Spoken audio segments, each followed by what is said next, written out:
What will the future be in men's self-improvement? With creators in the space either falling off or going to prison, how will this change the content that we see for men's self-improvement on YouTube? Well, for starters, you won't be seeing Deadmo or Andrew Tate around because they're going to jail or they're already in prison. And any people that were on social media that were affiliated with Andrew Tate, such as like Aiden Ross or Sneeko or whatever, in my opinion, they never actually made any self-improvement content. They just copied what Andrew Tate said. And if you're anyone with half a brain, you know that Andrew Tate was only good for pseudo-motivational edits on TikTok. Which I believe those aren't going anywhere because they're still very popular and people milk the hell out of them. So Hamza and First Man are still on YouTube, but their viewer count has drastically dropped. But they are still uploading on YouTube, so only time will tell if they will ever regain their old viewership.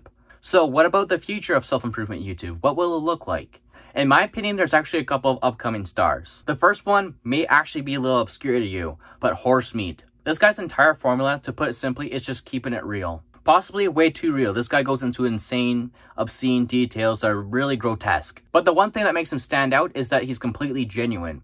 When you have hundreds of self-improvement channels in your feed and they all feel really corporate and really like robotic, and they always talk about a generic problem and a generic way to fix it, but Horsemeat is different. He will talk about why he will never have a two-man threesome in grotesque detail, in all honesty, and why he thinks that, and so on. And this format that he has, he's able to talk about his problems, how he solves them, in all honesty, without giving a fuck about anything. And I think it's going to be the future of a lot of self-improvement YouTube channels. However, there's also another upcoming star called Cal Reem. His content is focused on estric masculinity. Now, this is really niche and I couldn't tell you much about it, but that's my entire point. A lot of self-improvement YouTubers are going to niche down to smaller and more complex problems. Because really, the fundamentals of self-improvement and getting your ass back on track isn't really that difficult, and it's not really hard to explain. There's only so much content you can make about it. And it's probably the reason why many self-improvement YouTubers went stagnant in the last year. So tell me in the comments what self-improvement on YouTube in the future is going to be like. This is the end of the video. A subscription would really help me out.